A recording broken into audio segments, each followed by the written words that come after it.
Kat Rogers. How are Hi, you? Jocelyn. I'm so glad you're here. Thank you. Thank you for having me. I am excited to be here. I feel like it's been a minute, but I'm excited to catch up. It has been a minute, and you are doing all of the things. You're busy in your personal life, and business is exciting as well. But I want to talk about the origin story because you have quite an interesting career trajectory from film to finance to coaching. So how did you get to where you are? Oh, life moment. It was a big life moment. So I started my career in film. I loved story. I loved sharing different stories with people. So I went into all of that. But the film industry didn't like me becoming a mom. And there was a little bit of conflict with that. And the rub for me is I did what I think a lot of people do, or a lot of people that are really passionate about something. I tied up my identity to my job title.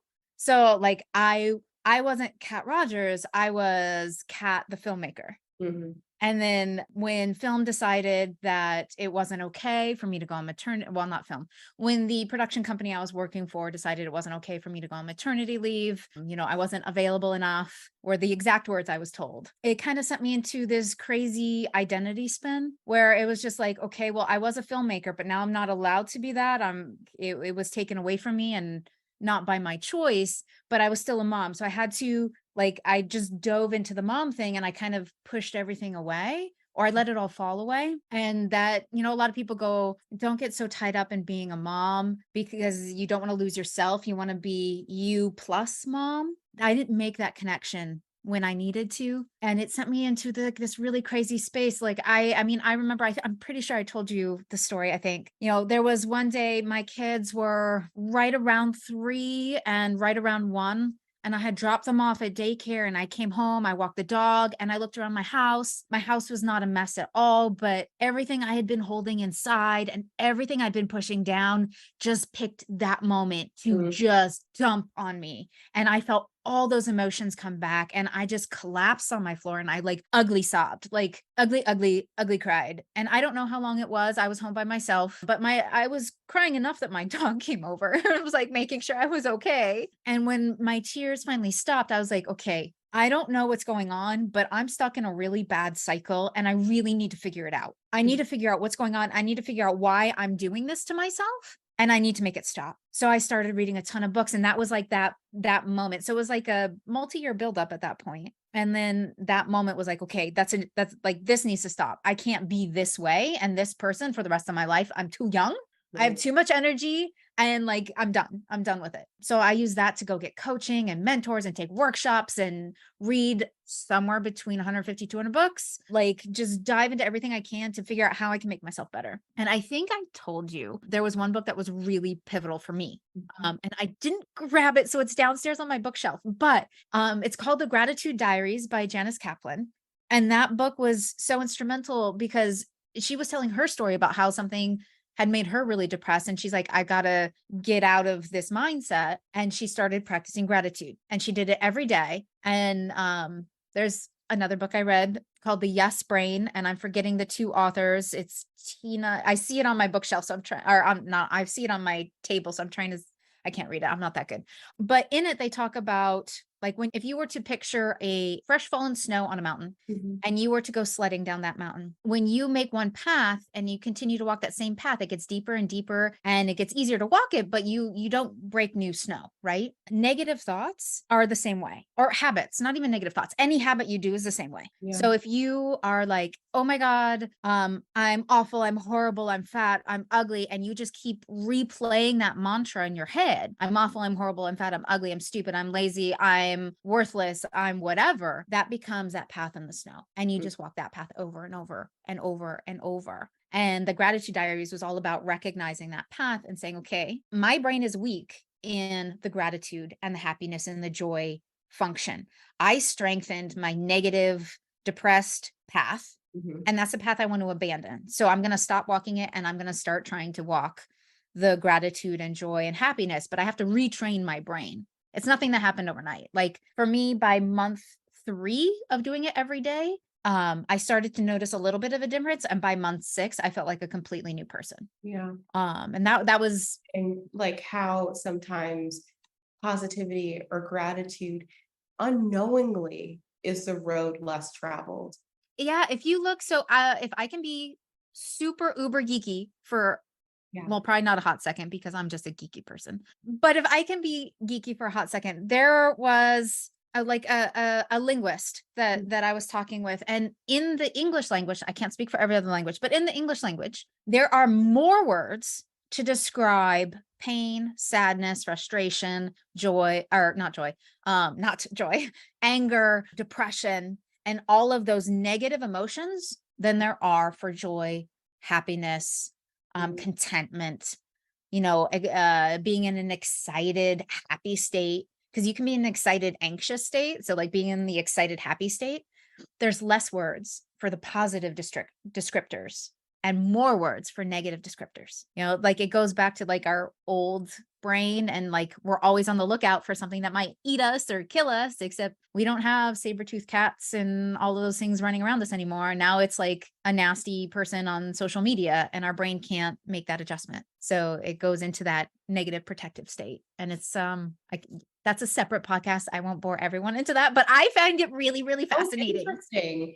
It is fascinating because I think it goes to show where our focus is unless we're intentional about making it otherwise. A And hundred so percent. at that point, when you were on your floor, you had your like meltdown moment, your quarter life crisis, if you will, and then went into I'm going to like make this change, did the work, Mhm. and then what? I realized like I found a career in that shift. I found something that I enjoy doing. So I became a financial advisor, and people are like, that's a big shift from film. And I'm like, yes and no. I mean, I was still managing people and managing money. And now I'm doing the same thing, except I'm managing people and managing investments instead of money.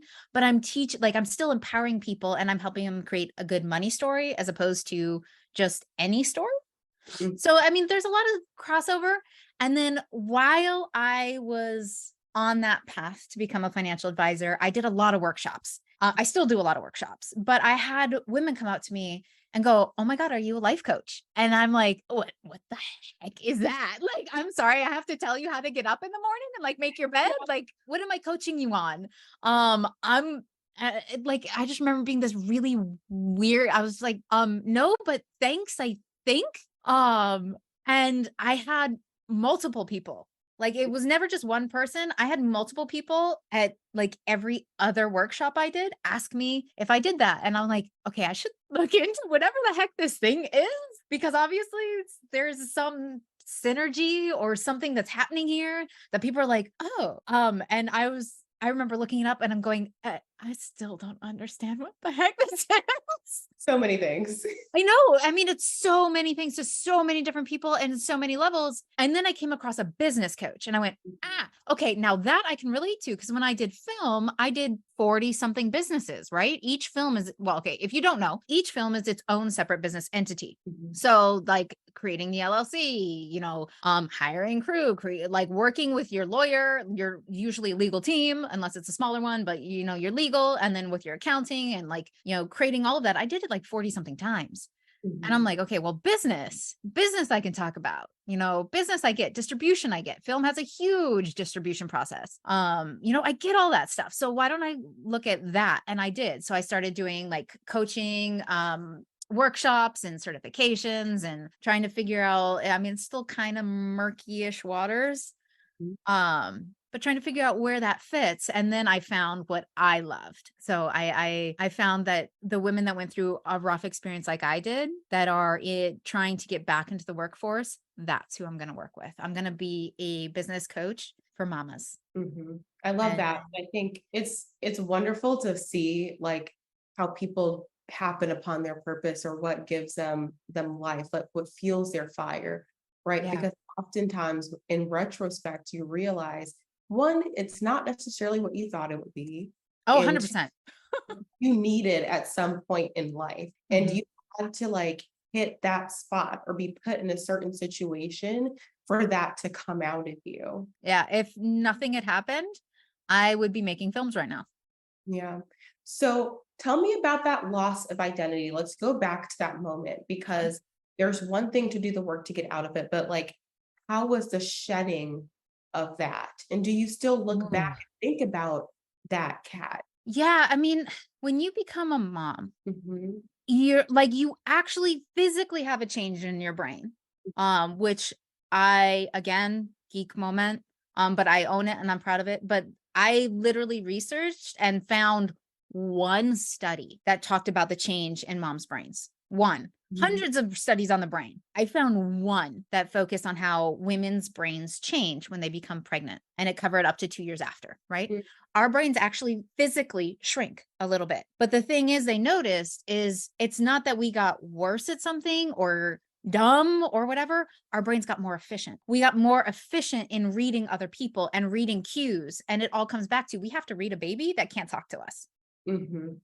So Mhm. we get really aware of social cues, and we get really good at making those connections. And it doesn't happen. It's like imprint that's in a woman's brain, but it is not triggered until the act of being pregnant. So if that never happens, you don't have that change, right? I I love neuroscience. I am such a geek about it. But anywho, so that whole change and transition happens, right? And when I became a mom, I went through that normal thing, but everyone's like, "Oh, it's okay, you'll be fine. It's just baby blues. It's whatever." And I remember going up to my doctor. I was in Wisconsin at the time, and I went up to my doctor and I'm like, "It's been 6 months, man, and I feel like I'm drowning. Like, I'm not doing okay. I'm not who I am. I'm not okay." Mhm. And the doctor looked at me and just went, I don't want to put that in your medical record because I don't want you to lose your health care, now or later on down the line. So let's just work on something to help you sleep better." So I was told to go, to CVS and get melatonin and Mhm. try that. And I mean, fair enough. I wasn't sleeping. So fixing that is helpful, but it was also like, oh, well, we can't acknowledge the fact that you're suffering from postpartum depression. Right. So then it was like, hold it in, or I hurt my family, hold it in, or I hurt everyone else. So like who I was in film, I was very much like, I trained myself to be a problem solver. I Mhm. trained myself, like my job, I worked in production and I was in the production office. So my job was like central logistics, right? So I would help every other department get whatever they needed, when they needed it, where they needed it. Mhm. Whether that was flying crew, flying equipment, flying some random ketchup bottle halfway across the world because they can't find it over, like whatever, or dealing with a helicopter blowing up at 3 o'clock in the morning on the other side of the planet. All true stories. I've had to do all those things. I got really good at, okay, logic, problem solve, and execute. And you can't work that way when you're a mom because babies don't have logic. They just have their basic needs, right? Like my skill set didn't quite transfer. Mhm. And then I was punished at work for doing the most feminine thing I could possibly do. And then so like I wasn't allowed to be a woman because it cost me my job. I wasn't allowed to be a mom because it cost me my job.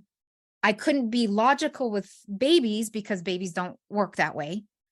And it was just everything I was good at was like wrong, and I felt like everything I did, every decision I made, I was punished for. There wasn't the support. There wasn't a group I could turn to. Like I did join a mom's group. I joined a mom's group in LA and they have been great 95% of the time, which is amazing because some moms groups are awful. And I joined a mom's group in Wisconsin because I was looking for like that communal support, right? I was trying to find that community to help me through this. And I had moms when I said, "Hey, my kids are sick, my baby is 6 months old now, so I'm ready to get back into the workforce and kind of, make my connections here." I had moms turn and look at me and go, "Well, honey, you only want to work part-time, right? Because you want to be a good mom." And I was Wow. like, So how do you grapple with that? Because at this point, we're just negating the fact that like we are individuals and possess individuality. And there's no one size fits all for what a good mom is, what a good woman is, what Mhm, health can and should look like. But there are these boxes, mhm, and you've got to pick your box. mhm. So what do you do when you're at that intersection of, all right, this is what society is asking me, this is what the people around me have asked me, and I feel this pressure, and this is who Cat Rogers is. At that time, I was like, okay, I'm going to leave this mom group because that's too much toxicity for me. Mhm. But I still took the hurt and the words with me. I still was like, my youngest at that point was 6 months old. I was still trying to figure out everything. Like, I was doing my best to be the best mom I could, realizing I wasn't in a good mental state, but I couldn't get access to tools or help. So I was really trying to find my way in the dark. And I'm like, okay, I'm a problem solver. This is a problem. Just put your left foot in front of your right foot and eventually you'll figure it out. So that's what I kept doing, except I kept putting, it all led up to that build up until we finally moved from Wisconsin to San Diego and I had my meltdown, for lack of a better word. Like, I just brought everything with me. I didn't know how to let it go. Whereas, like in film, pre kids, pre that whole shift, people could say a lot of stuff to me and I'd be like, what is your problem? Like, that's Right. a you problem, not a me problem. And I was really good at letting stuff roll off my back. And you have to if you want to have a career in the film industry. Like, people are going to make comments about you being a woman, about you being whatever. I was told I was bossy plenty of times. And I'm like, well, honey, guess who's going to sign your paycheck? So, and like, I was 22 mouthing back at like 45, 50-year-olds. But on a film set, that got me respect. Right. Mhm. So it worked. They're like, you know what? If you got the balls to say that, then I'm going to do what you ask. Yes, ma'am. And it worked out really well. But as an older person, now as a parent, like that attitude didn't work because now it's like there was shame coming with it. There was societal pressures. There was personal pressures. I wasn't the type of mom I thought I was going to be. Yeah. I thought I was going to be a working mom and I was a stay at home mom. And I tried to find other jobs, but I would get ghosted when at the second, especially when I was in Wisconsin, the second like somebody who was interviewing me found out I had children under 3, Mm. I never heard from them after that. And people are like, "Well, that's just a coincidence." I'm like, "Right, but it happened 3 times, Mhm. like within 2 months." And it Yeah. wasn't like, "Hey, I'm a mom, I'm waving the flag." They would just say, "Hey, do you have kids?" And I was like, "Yeah." And they'd be like, "How old?" And I would say, 6 months and whatever. And then it was, "Oh." And then And you can sense that shift. You can sense that energy. yeah. I want to fast forward because you have done the work and Yes. it's hard. Like that shit is hard to take Yes, that, ma'am. to move, first of all, right? Just to move states, like to pick up from like the Midwest. I'm a Chicago girl myself and go to San Diego, shift. Yeah. Yes, those shifts are hard, but I worked in the film industry, so I was in a different city, state, or country every 6 to 9 months from the Okay. time I graduated until I got married. So that was a piece of cake. But there's So, it's a other pain, but it's not horrid. But there's these other shifts that are happening. You're reconciling with them. And Mhm. you have this because you said, you've moved a lot. You've handled a lot of tough stuff along the way. So, like, you're used to problem solving. You're the logistics girl. Mhm. You get here and you have this issue, but you finally find your way to overcome and now want to give back to other women. So, tell me how you're doing that with the Mariposa Mastermind. I have a couple of different ways. So I have an online group that people are free to join. They can come in, they can share their problems, they can share their joys. I Mhm. think I want to create a place where people can celebrate. Hey, I took a shower today. Like, that's awesome. Let's all do a shoulder shimmy with you because if you've got a little kid, it's really hard to get time to take a shower or to go to the bathroom by yourself. Like, people are like, we don't need to talk about that. I'm like, yeah, but you don't understand. Like, as a mom, if you had like 3 minutes to yourself and you could do any of those two things, that's amazing. So celebrate it. Or if you went back to work and you felt really good about it, like celebrate it. I'd love to, it's a space to celebrate your micro to macro wins and to say, hey, I'm having, a tough time with this. Anyone else? What was your solution? Yeah. Just to have that online support whenever you need it. And then I do small group masterminds. So the Mhm. small group masterminds are 6 to 8 women in the same level, not same career, not same job, but it's like same level. So if you're an entrepreneur, you're with other entrepreneurs. If you're going to the C-suite, you're in the C-suite. If you're on the employee track, you're with other people that are in a similar zone, right? And it's a year-long thing and people get a chance to network. And network is a business term for making connections, right? So you get a chance to make those connections, you get that support, get other colleagues to give you help and guidance and mentorship along Mhm. with trainings and like helping you go through mindset shifts. Mhm. Sorry. If you try and say that really fast, it does not come out like that. But my whole focus is, when you become a working mom, especially working parent is tough too, but when you become a working mom, you have to go through what I call you have to go through the corporate mommy mind fuck. Mhm. And you have to be a great worker, but you can't be a great worker if you're a great mom, but you have to be a great mom or your kids are a disaster. And if you do this one thing wrong, you fucked up your kids for life. And then you have to go through and balance all of that and figure out what is complete BS, Right. which hint, hint, most of it. What is societal pressures, which don't apply to you, which nobody like when you start saying they, if there isn't an actual human being you can attach to it, drop it. It's not, they're going to look at me wrong. Who the bloody heck is they? If you can't say, Aunt Sally or Uncle Bob or my mom or dad or my husband, if you can't give a name to that person, then it's a story you're telling yourself, and you've got to let that go. You've got to let that go because you've got to get through that mind shift so you can be your whole self. I am still Kat, the filmmaker, but I am Mhm. Kat, the filmmaker. I am Kat, the financial advisor. I am Kat, the business coach. I am Kat, the mom.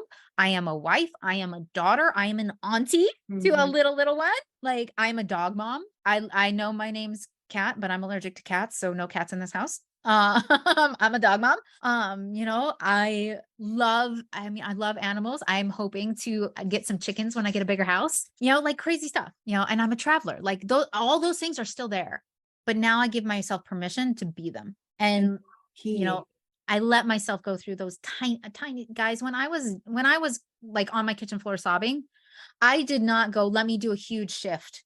Mhm. Let me go, whatever. I was like, what tiny, tiny thing can I do right now that I won't suffocate under? And that Mhm. tiny, tiny thing was going to my library, signing up at my local library so I could get free books because I had an issue spending money on me. Mm. I couldn't do it. I literally found, I was like, okay, I need a new shirt. I need new bras and underwear, but I wouldn't get it because my kid needed something else, So I was like, what tiny, tiny, tiny step can I do? And I went to the library and I got a book. And there's so much to unpack in what you just said, from celebrating the small wins, taking really small steps, to allowing yourself to enjoy the simplistic or small gifts and joys, right? Mhm. Because so many times we deny ourselves of that. And I think that's where I want to land is, how did you get out of, or are you still working through that? I deserve to do things as well. I deserve a new shirt. I can actually say I am finally there now.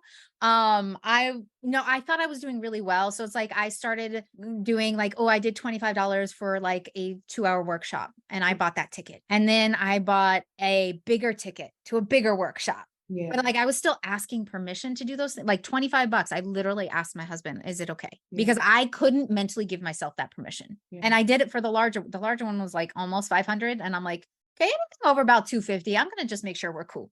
Yeah. Um, and not because I needed permission, but because it was a larger sum of money. I asked for permission. I did that. But since then, I've done bigger programs, certification programs, and the only one I asked for was one that cost over 10,000. Hmm. So I went from not being able to do $25 to going, okay, this is 10,000, but this is a business expense and I'm going to use it. I'm going to use my money and cover it. And I had to move funds and make things happen, but I did. And like now I always ask myself, so the financial advisor in me comes from like, I always ask myself before I make a purchase, do I need it or do I want it? And so I will do that. I try not to buy things frivolously. Yeah. So like if I go, oh, you know what? I only have 4 shirts. I should probably get 2 or 3 more. I'll go get 2 or 3 more because that's actually a need. I need to make sure I can get through clothes for the week. Because this mama does not like doing laundry every day. But if I find I have a really awesome black trench coat and I find another trench coat, do I really need another trench coat? That one I'll say no to. But no, I've gotten much, much better about finding. I mean, I won't say I'm perfect 'cause I don't know if I will be, and I'm not striving to be perfect anymore. But like I noticed come December, This is very new. I noticed come December, I had gained weight. Mhm. I'm 5'4". I'm not a tall person. I will puff up because I like to pretend I have a Napoleon complex. But I had noticed I had gained a lot of weight and about the same weight I had gained when I was pregnant with my first kiddo. And I'm like, ooh, this isn't right. And then I was like, well, why? I mean, aside from holidays and a ton of food, I had stopped exercising. I was walking my dogs, but I Mhm. wasn't doing anything that was building muscle. I wasn't doing anything. I wasn't paying attention to what I was eating. I was just throwing like finishing the kids' plates and like, all the stuff parents do. We're like, oh, well, this is in a wrapper. This is easy. Let me have this while I go. And then in January, I was like, oh, you know what? Time out. In my schedule, I'm going to start adding, I like Pilates. That's Yeah. a form of exercise, but I've done since I was a kid. Mhm. So I'm like, let me go find a Pilates studio that isn't insane because some of the prices are crazy. Let me go find one that isn't insane and let me start doing that. So I started doing it twice a week. I'm now up to 3 times a week and I've lost almost all the weight I've gained back. And I can see the muscle coming back, which is really big because I've been an athlete my whole life too. So I played soccer, I danced professionally, like I did all of that. And I see the muscle tone coming back. And I'm like, so my husband knows there's like 2 days I go drop off the kids, I go work out. Like, peace, you handle whatever's at home, bud. And Yeah. he does. I think it's wonderful when we begin to give ourselves that permission. But sometimes, like you said, it can be difficult for whatever reason. Maybe it's, lack mindset that's been ingrained from us since we were Yeah. children. Maybe there is really a financial stressor and we can't spend those funds. But in absence of there being an actual strain and not being able to, sometimes it's us getting in our own way, whether it's spending money or just spending the time. Like Mhm. self-care can be completely free and we still deny it. Mhm. And And like so people that yeah. go, oh my God, I can't work out, I can't do Pilates. Go to YouTube. Go to YouTube. Type in YouTube Pilates legs. You're gonna get and YouTube Pilates legs 15 minutes, 20 minutes, 30 minutes, and Right. you will get all of that stuff. You can do HIIT Mhm. 20 minutes, 15 minutes, 30 minutes. You're going to get a whole bunch of stuff for free. You can do it. You can Yeah. do it. I found for me, I would do it hit or miss that way. I need accountability somehow. So I Mhm. need to either do it with somebody because the second there's accountability, so either me paying for the class and be like, oh, I'm not going to give up that 15 bucks. Like I'm showing up. Yeah. 15 bucks, 20 bucks. I'm showing up. Or a partner, a neighbor, a friend, another mom, a classmate, your partner, your life partner, like whatever. Like if that will work too, but I need accountability somehow. I wasn't good at doing it on my own, I admit. Yeah, I'm not either, which is why I also go to Pilates. And I'm like, "Yep, you gotta cancel 12 hours beforehand so I get my butt to class every day." Exactly. I was like, oh, I didn't make that window. This is going to be tight, but I'm in, I'm out. I'm going to smile and we're going to go. Like I should have gone today, but I didn't have time this morning. So I'm like, all right, Saturday morning. Yeah, get out and go. But it's all about first like giving identifying the need, right? Like whether it's a new shirt that you need, you want to read a new book to learn something new, or you want to focus on your physical fitness, identifying that need, giving yourself permission, getting into the act, and then enjoying the process and seeing the progress that you make Mhm. along the way. Yeah. So, what are some of your keys to success to staying diligent, specifically with finances, because that's your area of expertise? All right. The key for me, like when you are trying to make a change, Mhm. it is never to change everything all at once. Yeah. Never. If you want to make a change, then you're going to pick one thing and you're going to make a small shift. So say you love to eat out and say you found out that you spend 1500 a month eating out at restaurants. I'm going to say still eat out, drop it to 1,000. And then we're going to meet up in a month or two. We're going to drop that back to maybe 600. Maybe that's more realistic. Or maybe you are someone you're like, oh my God, I didn't realize how much money. I'm going to have you not change a thing, but just write everything down that you spend money on because most people don't realize how much they spend on stuff. They don't realize, oh, I thought I only bought clothes, like maybe 30, 40 bucks worth of clothes a month. I hear that a lot. I only buy clothes like twice a year. So like, I don't know, maybe 30, 40 bucks a month. And we look at a couple credit card receipts from a couple months and it's like $600. And I'm like, so in 4 months, you spent $600. That's a lot more than 20, 30 bucks a month, just so we're clear, So just becoming aware, like first step in any transition, whether it's finance, whether it's yourself, whether it's starting a business, become aware of how you're thinking and what you're doing. And my client that loved to go shopping, like it made her feel good. And I was Mhm. like, well, what other ways can you find something that will make you feel good? Because there's a lack you're trying to fill and you're Mm. trying to do it with shopping, but it's keeping you from buying a house. And I live in Los Angeles. If you aren't familiar with the Los Angeles housing market, let's put it this way. In this state, under $1 million gets you a 2-bedroom, 1-bath home on a 5,000, 7,000 square foot lot. Mhm. Chances are you're going to have to do a lot of fixing up too. So it's not going to be any 5, 6, 7 bedroom home on an acre.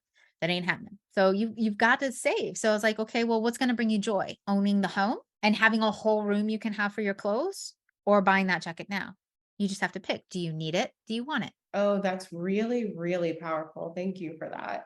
I know that'll resonate with a lot of people. And it also resonates with me because I am a shopaholic, although I do budget. So You can shop if you're like, hey, now if you really have a hard time with credit cards, put it cash into an envelope. Mhm. Pull out cash into an envelope, take the envelope with you shopping. If you can't buy it from that envelope, you can't buy it.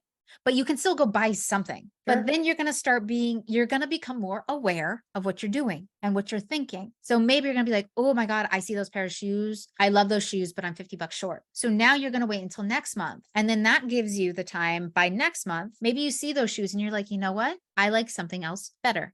So Mhm. instead of trying to just impulse buy, you're still going to go shopping. You're still going to get that joy of the hunt and being able to wear the coolest thing. But now you're going to be more judicious with it. And you're Yeah. going to get things you really like and want and need, as opposed to whatever was fast and easy at the time. And you just paid with it with a credit card without thinking. I love that hack. And one thing I'll say, I read this, and I forget who published this article, but there was a lot of research done on it. And they were saying that if you're an online shopper, for example, the joy that you get from just going through the process and putting things in your cart is the exact same as if you'd actually bought it. Like I you do that all the time. and then you just leave it and you're like kind of whatever. And Uh-huh. if you have that like deep desire or impulse, then it's like, okay, maybe you should do something about that. But like the joy that you get in that moment is exactly the same. I do that all the time. I'm like, "Oh, I wanna go get." I love funky, fun, chunky, bright, bold earrings. Like, that's my Yeah. thing. So I'll go onto Etsy and I'll be like, "Ooh, I'm gonna put all these things in my cart," and I'm like, "Oh, I'm not dropping $600 on earrings." Yeah. And then I'm like, "Well, I still gotta go shop. I still got to virtually buy, pretend virtually buy, and then I clear the cart and I walk away, but I feel good." And I'm like, I still like had the hunt, but I didn't hurt my wallet. Exactly.